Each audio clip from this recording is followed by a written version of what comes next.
Nature gives us a lot of examples of complex behavior emerging from the interaction of many individuals. The members of an ant colony are capable of a wide variety of complex behaviors.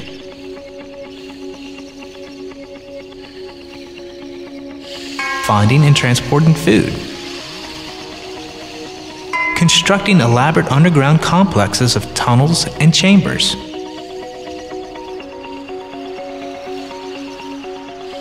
Defending their territory from invaders.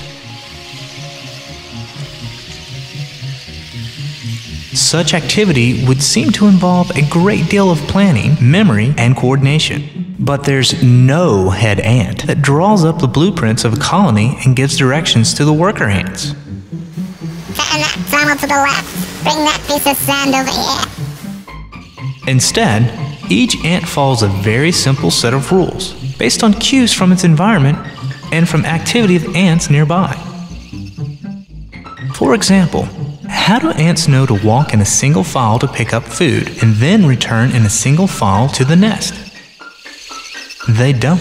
They know 3 simple rules. First, if you come upon something that smells like food, pick it up.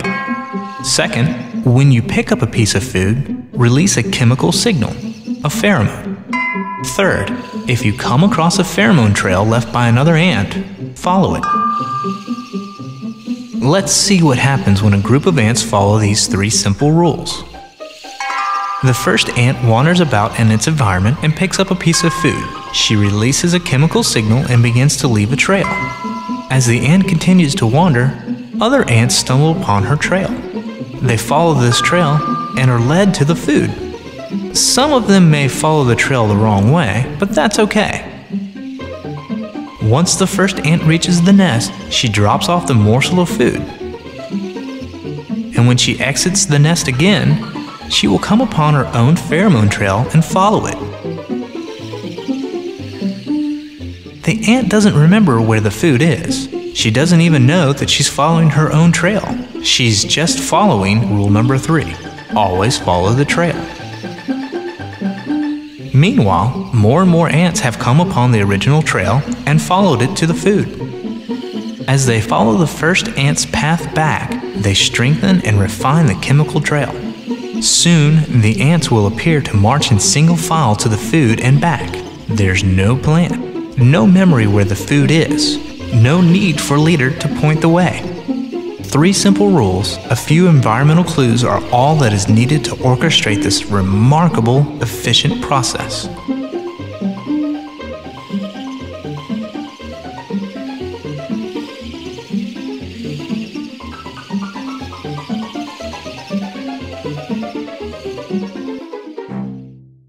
I certainly recognize that the ants and the food is a great example of complex behavior arising from a few simple rules. But don't we need to ask how those rules got so ingrained in the ants that they follow them?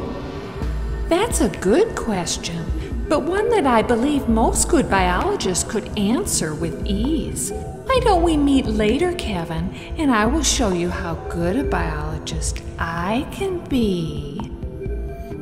It's a date, but only if you'll stop being a redhead. It makes me nervous.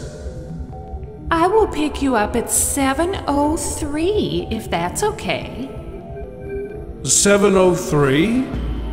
Never mind. Can we get back to our story, please? Jeeves, this next section should be of particular interest to you. If nothing else, it emphasizes how unique you and a few of your fellows are in comparison to the general state of cybernetics.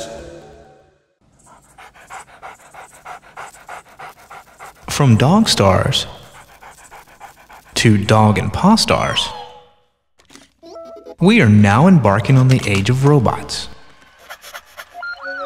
The enormous complexity of living things has been brought sharply into focus by our efforts to create machines that mimic organic living creatures.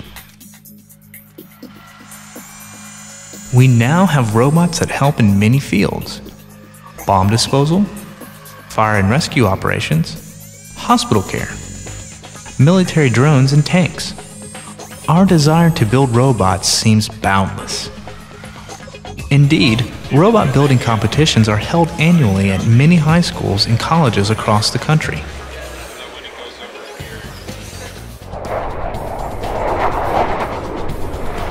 We now have robots that can fly planes. Can you guess which plane is being piloted by a robot?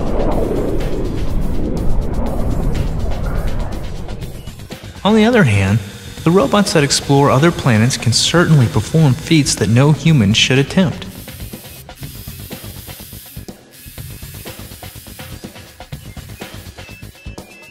From laser eye surgery to automobile construction, we have been quite successful in building robots that can perform remarkably well in situations that can be defined by simple rules and repetitious tasks. Similar to the way ants can perform tasks following simple rules, pool robots clean by moving around in random patterns that eventually cover the entire pool bottom. The tail sweeps back and forth to raise bottom debris while the water vacuum sucks the dirt into the container bag or net. And occasionally it backs up to avoid getting caught in corners. Vacuum cleaner robots perform their duties by very similar algorithms. The efforts to equip robots with cameras for eyes and other parts to mimic living creatures have met with considerably less success. Only very recently has there been real progress in creating androids, robots shaped like humans that can exhibit a wide range of our muscular and motor functionality. But we are still at the starting line when it comes to creating machines that can mimic human thought.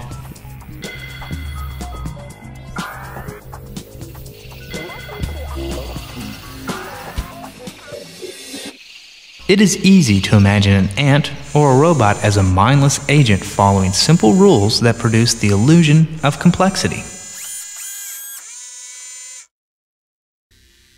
But what of a human mind? Surely everything that humans do, from designing skyscrapers to composing symphonies, is not the product of a few simple behaviors. And yet it might be. Because everything that humans do, or think, or feel, is a result of these basic units of brain structure, the neurons. The human brain contains more than 100 billion neurons. Just like a single ant could never build an anthill, a single neuron can't think or feel or remember. A neuron's power is a result of its connections to other neurons. Each neuron is connected to as many as 1,000 of its neighbors. These trillions of connections provide the playing field upon which the complex activity of the brain takes place. Each neuron can turn its neighbors on or off depending on the signal it sends. And the resulting stable patterns of neuron firing represents memories and images and thoughts. We don't yet understand the relationship between neural activity and mental experience. We don't know what the precise pattern of memory or an image or a thought looks like. We don't yet know how to read the cerebral code of the neurons. But by looking at the behavior of other complex systems from anthills to computer simulations, we may yet learn some techniques that allow us to work our way up from the activities of a few neurons to see the structure that emerges from the whole.